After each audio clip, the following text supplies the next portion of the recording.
臣妾给皇上请安。你来了。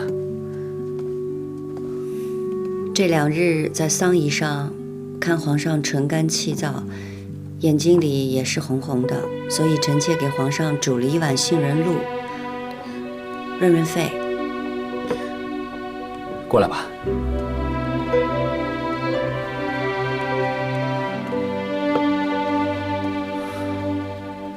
坐。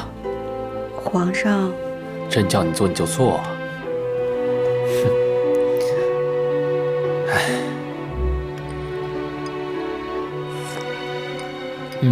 好喝。上次啊，咱们2个这么静静的说话，还是在府里呢。如今啊，却时过境迁了。是啊，那时候怎会知道大清皇帝骤然崩逝？皇上现在也是身负千斤重担。这皇阿玛的丧仪啊，还有朝政之事都还好，只是眼下有个难题，朕不知该如何。何事啊？朝臣中有人提议，将你姑母放出景仁宫，尊封母后皇太后。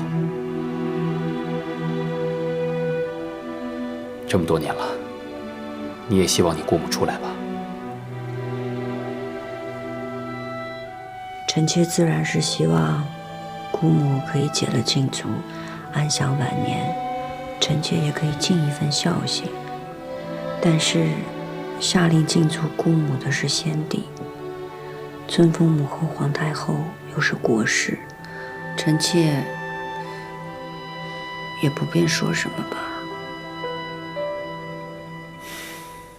朕也是想着，皇阿玛生前说过，与景仁宫死生不复相见，所以朕的心里啊，很是难为。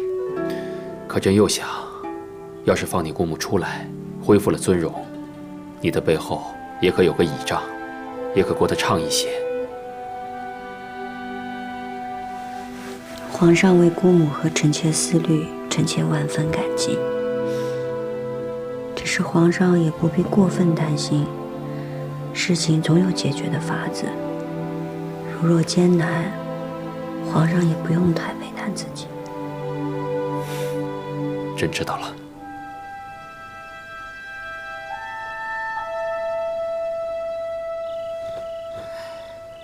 真有这样的消息传出来？是，母亲大人一得消息就递话进来，让告诉您知道。大行皇帝没留下任何处置景仁宫，这麻烦就来了。说是张廷玉大人先向皇上提议的，又有几位大臣陆续附议。张廷玉这老家伙，从来就把祖宗规矩、嫡庶尊卑看得比命还大。他要尊母后皇太后，那是防着哀家呢。张大人心里只有规矩，未必是存心跟您作对。哀家还能不知道那帮老家伙？后宫势弱，前朝那帮老臣在皇帝跟前就会更有分量。可朝廷里也不是只有张廷玉一个人会说话。傅家，你去回话给讷亲，他知道该怎么做。是。太后，这事儿不是皇上说了算吗？您直接跟皇上说您不愿意不就成了？当年选福晋，皇帝就没跟哀家一条心。如今这件事，咱们先别说话。哀家看看皇帝的心意，也瞧瞧到底有多少人惦记着景仁宫那位。一叩首，二叩首，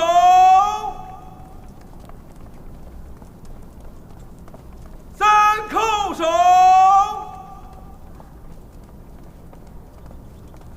起！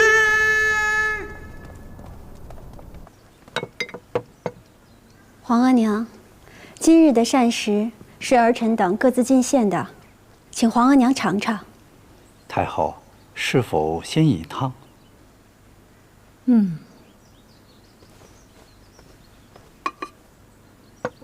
后，这是清浊进献的火腿鸡汤。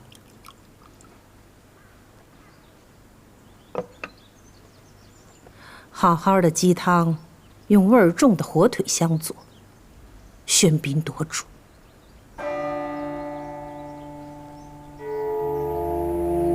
臣妾只是想用鲜味儿令太后开胃，没想到访了太后用膳，是臣妾的过失。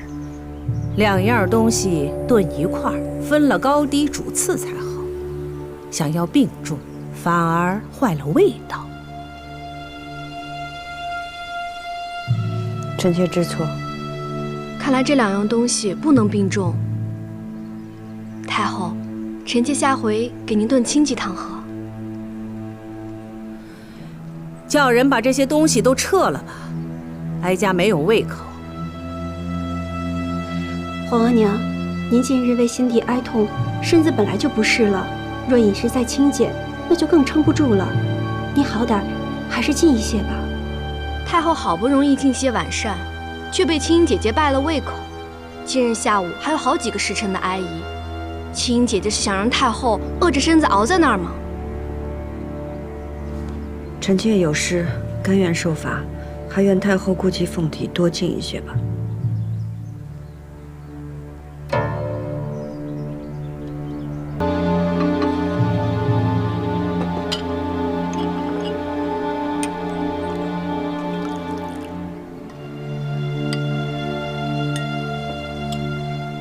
皇额娘，民以食为天，米为食之主，就是因为米是最养人的。先帝在世时最爱喝米粥，你也尝一尝吧。罢了。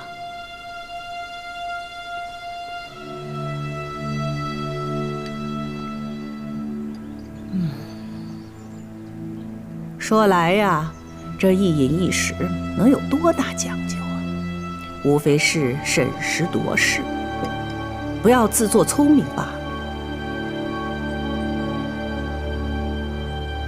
儿臣明白。起来吧。臣妾谢太后。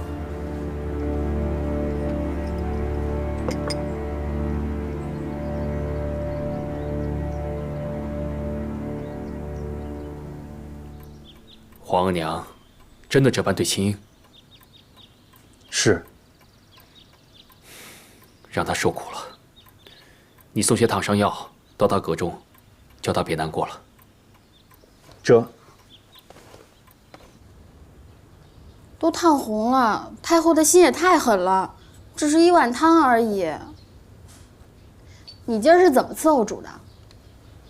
是我伺候太后不小心弄伤了自己，不能怪索性。那也是索性没护好煮。你去外头思过去。是。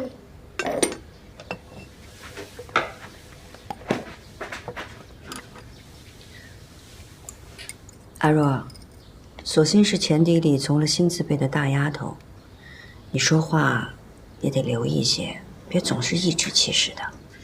奴婢不过是觉着，索性不是咱们府里陪嫁来的，没有那么亲近。你和索性都是跟着我的，往后在宫里过日子，你们两个若不好好相处，日子怎么过？你这脾气是得改一改。可奴婢就是这么个心直口快的性子，太后今儿有点太欺负人了。不过皇上心里是疼您的，这不急急就让李公公送了烫伤药来。奴婢看呀，等回头进了宫，或是老主子出来了，皇上怎么也得给您封个贵妃、皇贵妃的，到时候太后就不敢这么欺负您了。刚跟你说了，说话要留一些，倒是越说越没分寸了。太后也是你可以胡乱妄议的嘛。若是让旁人听见了，你有10条命都填不完。奴婢也是心疼主嘛。是，奴婢知道错了，以后不敢了。还疼吗？疼。弘历打算什么时候放我出去，尊我为母后皇太后？您一定要做母后皇太后吗？宫规祖制在此啊，先帝不曾废后，我就是名正言顺的母后皇太后，我该住慈宁宫去。住到慈宁宫之后呢，就跟钮祜禄氏再分个输赢。争斗不休，总会伤着自己的。我哪怕遍体鳞伤，我都要跟他斗到底。青英，你要跟姑母一条心，你要让弘历早点放我出去。皇上倒已经很为难了。你这是信乌拉那拉还是爱新觉罗呀？我是心疼您。你要是心疼我，你就应该知道，姑母此生唯一所望，就是跟先帝生同亲，死同穴。先帝已经弃绝您了，亲口说了生死不复相见了。他不见我，我就去见他。他弃绝了我，我绝不会离开他。青英，我只有成为母后皇太后，才能跟先帝生死相依。这个名分，我一定要争。皇上，金主儿来了。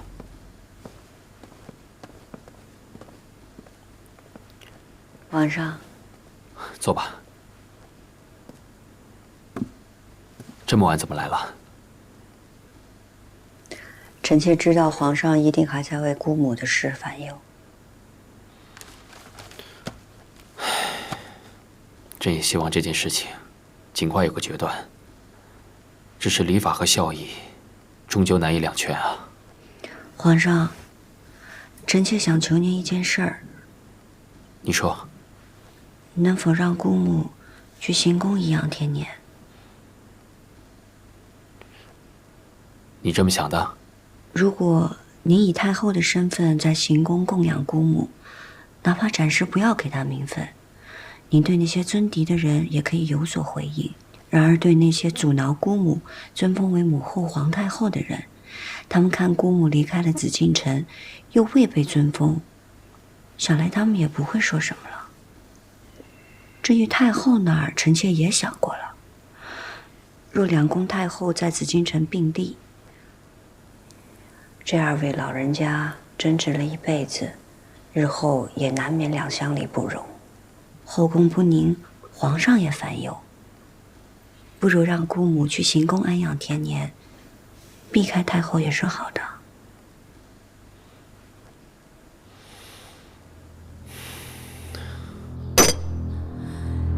你说皇帝已经暗中安排人去行宫排布事宜了？是，清福晋才离开养心殿，皇上就派人去了行宫收拾殿阁，亦应按太后安养布置。荒谬！难道皇帝真要乌拉那拉氏为母后皇太后吗？就算换了地方，离开紫禁城不与您同尊，可母后皇太后就压了您一头啊！这种主意，定是青英那丫头弄混出来的吧？景仁宫与清福晋这般里应外合，皇上还年轻，难免不被清福晋这个宠妃说动啊。早知道，当年就不该留着青英。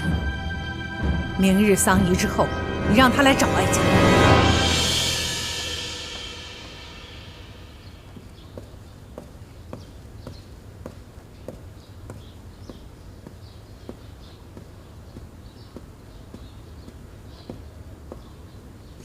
臣妾给太后请安。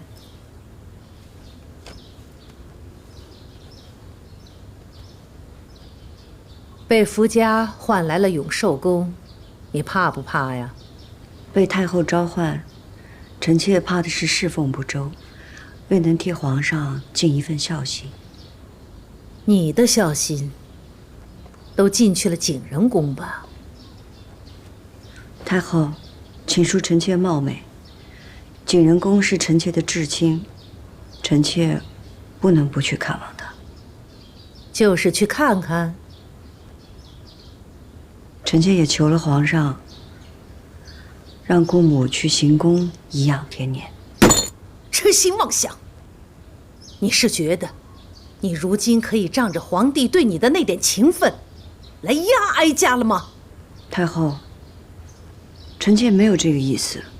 臣妾只希望姑母能安安生生的活下去。安安生生，没有名分，你姑母会安安生生的走出景仁宫，去到行宫。乌拉那拉氏有你这个希望在，你觉得你姑母会安安生生吗？你要你姑母活，可以。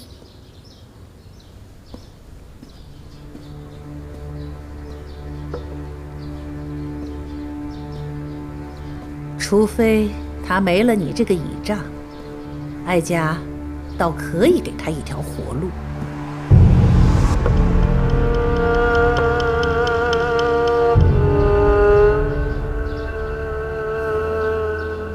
如今正是先帝丧仪，丧仪过后，你自寻了断。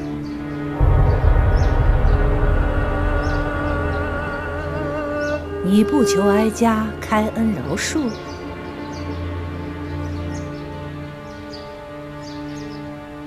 太后发落赐死，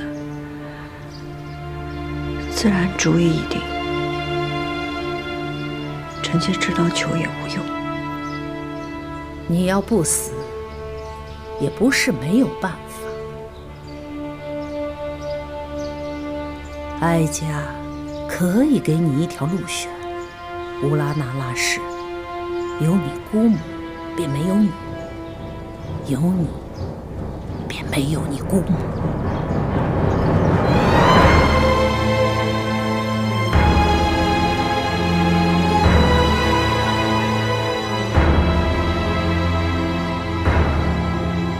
若是臣妾死了，您可否圆姑母和先帝合葬的心愿？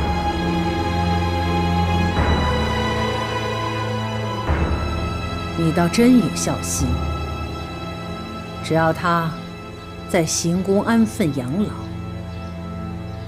哀家许他和先帝合葬，只是没有名分罢了。多谢太后。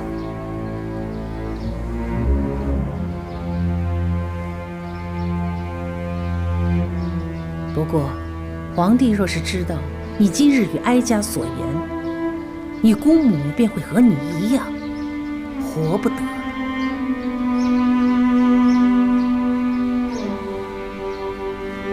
臣妾明白，多谢太后。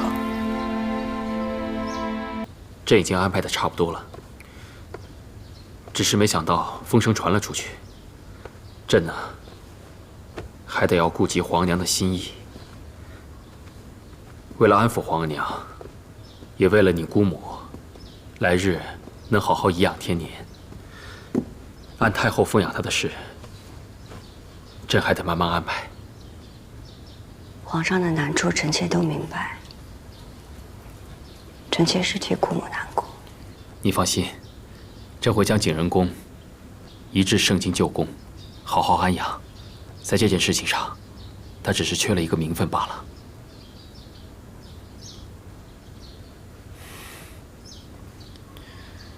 后妃与君王失和，吃苦的肯定是他们自己。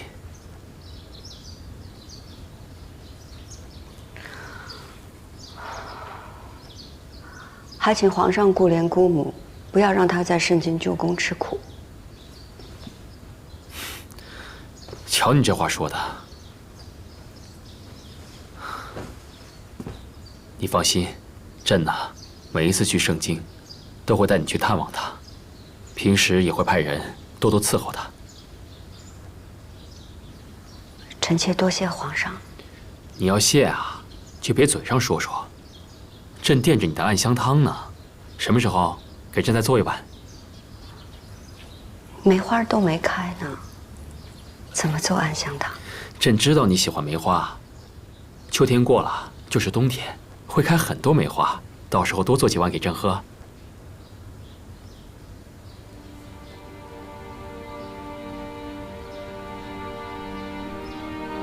你不答应朕啊？臣妾答应。你怎么了？臣妾只是想起与皇上初见。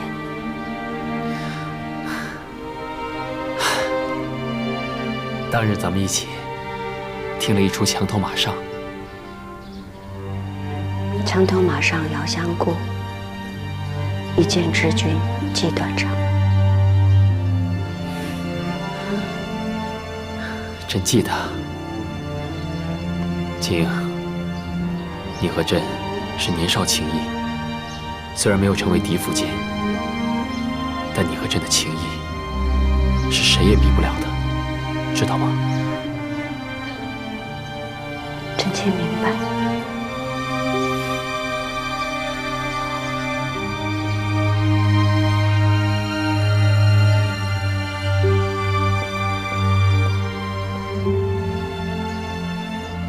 皇上，如果日后臣妾不能日日给您请安，臣妾也会永远祈佑皇上龙体康健，事事顺遂。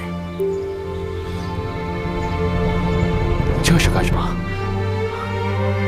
快起来，快起来！来，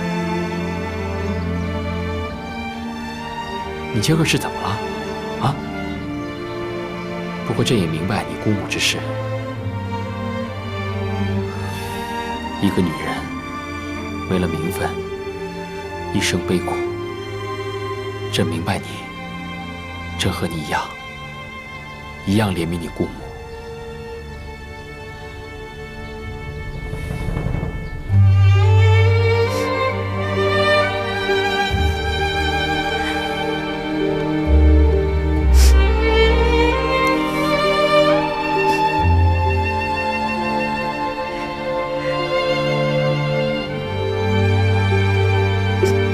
姑母，起来吧，我正要传你呢。我是来告诉姑母，皇上安排了您去行宫颐养天年。怎么颐养天年？不入史册，不赴太庙，来日以无名无分的先帝嫔妃身份下葬，再也不能和先帝同穴而眠。不是这样的，姑母只要安心的在行宫待着，死后会安享爱肉，和先帝葬在一起。这个安排，你是有什么代价换来的呀？皇上疼惜我呀，才有这样的安排。没有钮祜禄氏的授意，皇上会答应你吗？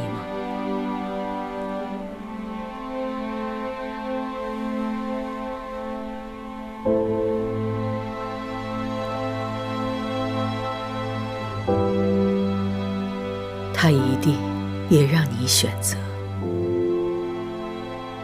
我们姑侄俩，谁能活下来？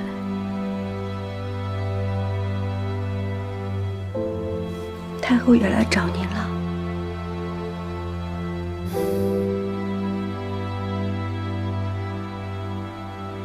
青莹，你过来。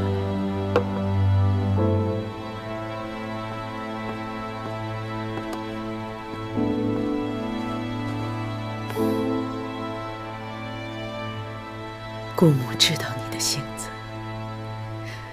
你必然会护着我，你会舍去自己的性命，保住我的名分。可是钮祜禄氏从来就是要我死，你死了有什么用？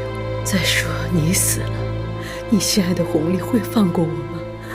啊，会让我翻身吗？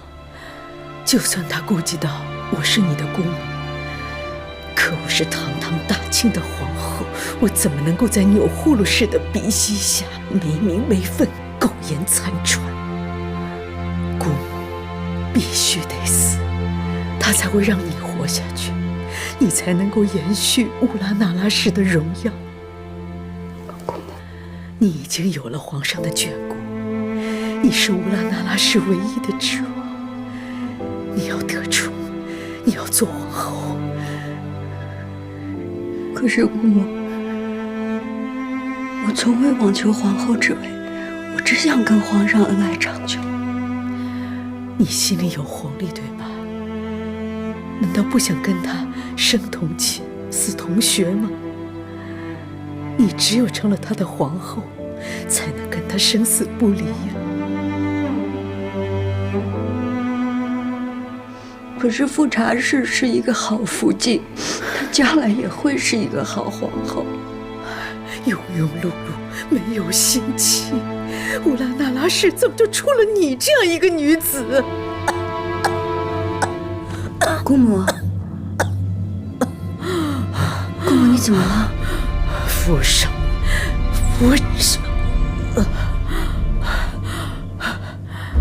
你怎么了？你呼噜氏给的这碗毒药，不为毒身，只为毒心。这宫里，哀家只能允许有一个乌拉那拉氏，这也是哀家最大的宽容。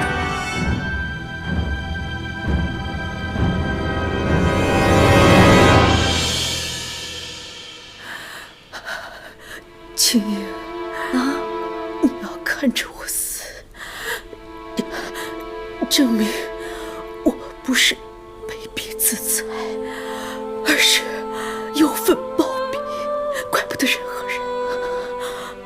可是姑母，你分明是被太后逼死的。眼下你我都已无力反驳，你要活下去，你连恨都不要有。你不仅要让有呼噜氏不杀你，还要让他成为你的助理。你要当皇后，才是为我报仇，更是对我的报答。你比我幸运，你已经有皇上的宠爱，千万不要像姑母这样成为一个弃妇。青莹，乌拉那拉氏已经有一个弃妇了，再不能出第二个弃妇了。姑母，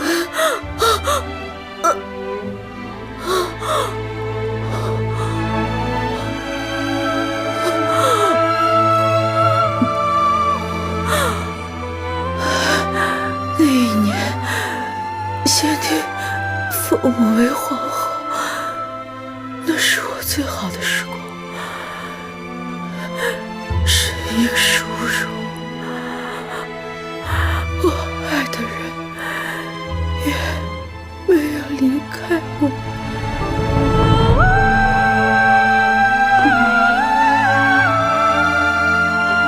景仁宫过身了，皇帝知道了吧？是。秦英派人来禀过，说景仁宫是忧愤暴毙。忧愤暴毙？如何暴毙？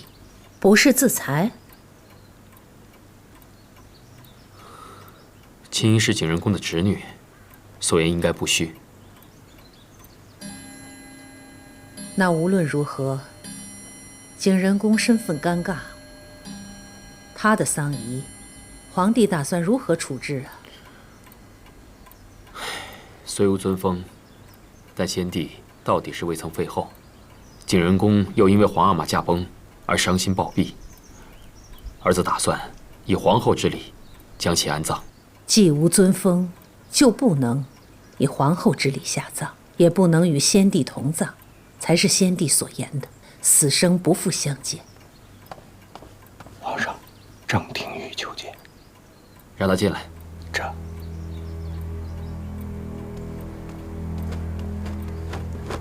臣张廷玉给皇上太后请安。何事啊？皇上，臣闻听景仁宫暴毙崩逝，特来觐见皇上。后宫之事，前朝之臣也要来干涉吗？启禀太后，后宫之事，外臣本不该干涉。然而，景仁宫是否尊封，已得朝野关注，已属国事。既然是国事，臣就不得不问。尊封之事，尘埃落定，景仁宫已暴毙，事情已了。尊封之事才出，景仁宫便暴毙身亡。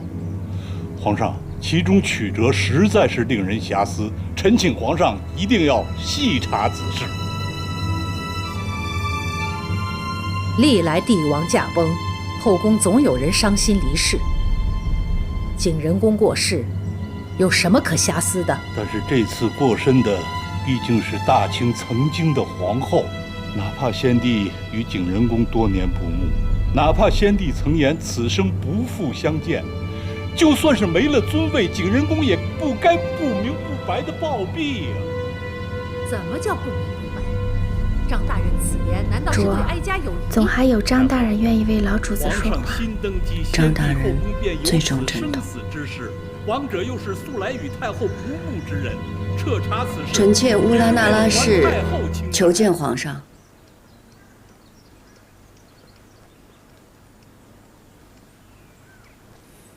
进来吧。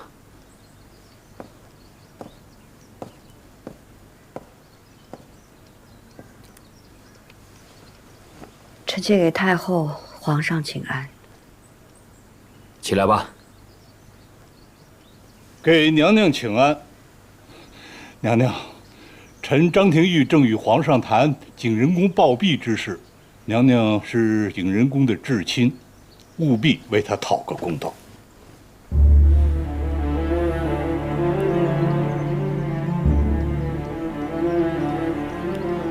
青英啊，景仁公和皇额娘都是你的至亲长辈，你出言必得谨慎。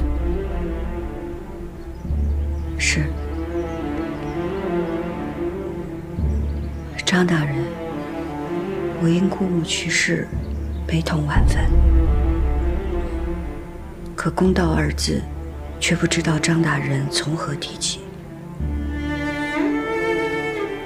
姑母进祖景仁宫，悲愤交加，抱病多年。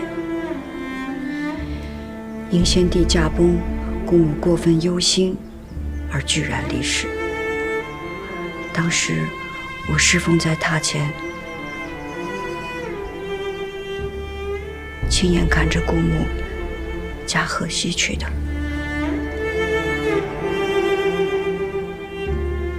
当真？当真。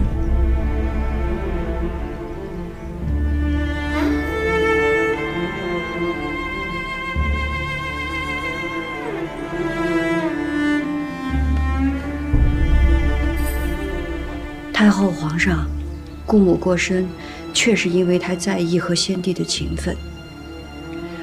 若有任何流言蜚语，臣妾应该出面平息，好让姑母走得体体面面，安心身后事。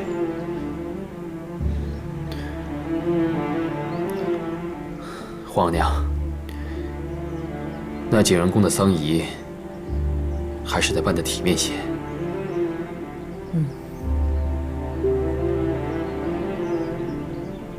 那就按非礼吧，也可葬在嫔妃缘寝。下葬时候便不要写什么名分了，免得惹眼。至于灵位遗物，那就一并发还母家就是。张廷玉，臣在。你可有异议？景仁公身后之事，当以皇上、太后的决断办，臣没有异议。臣告退。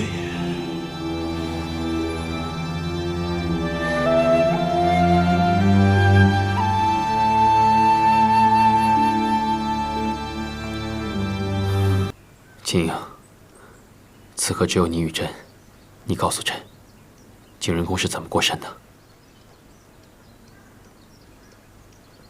皇上，臣妾方才说的都是真的。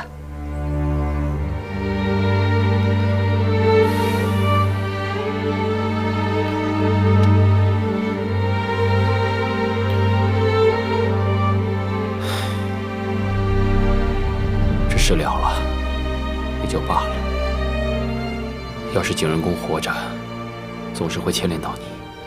如今景仁公过身了，皇额娘再有怨气，也只能到此为止了。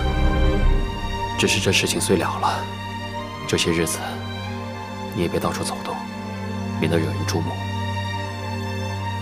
臣妾明白。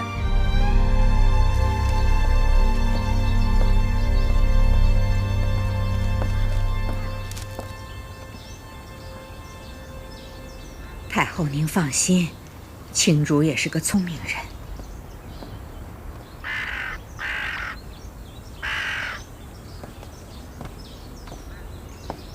给太后请安。你去吧。这么快就出来了，看来你嘴巴挺严啊，没有背着哀家私下向皇帝告状。臣妾已经当着张大人的面把事情都说明白了。陪哀家走走吧。你姑母到底是怎么死的？说给哀家听。姑母想要得到母后皇太后的尊位，无非是为了母族的荣耀。姑母最在意的就是和先帝生同亲，死同血。可先帝对姑母说出了此生不复相见，姑母便心如死灰。她得不到先帝的心，赢了太后又如何呢？所以她选择保全了你。看来她还是疼你的。姑母是疼臣妾，可是在这个宫里边，能保臣妾的只有太后。哦，太后并不想要臣妾死，太后想要姑母死，而且死在臣妾的面前。若是有人对姑母的死有猜测，由臣妾这个亲侄女的嘴里为您分说，便没有人敢污了太后的清誉。你很聪明。不是臣妾聪明，是一切都在太后的掌握之中。你姑母也是聪明人，从头到尾算计得清楚，能争的时候拼命争，不能争的时候断然做出选择，以保最大的利益。如此，你得以活了。是。姑母暴毙，但流言未必会消去。臣妾得活着，才能时时为太后坐镇。很好，很好。这么聪明的人，是得好好活着。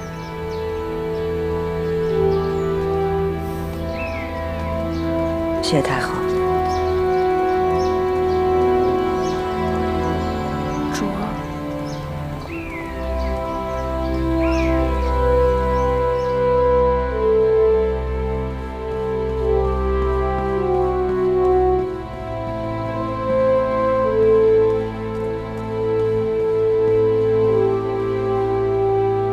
皇上早点安置吧，明儿个可是登基大典呢。知道了。龙袍预备下了，您要不要再试试？既是量体裁衣，不必了。这寿康宫都收拾好了吗？秦理来回话了，说都妥当了。寿康宫虽是太妃的居所，但皇额娘所住的殿寝，务必体体面面的。那是自然的。退下吧。这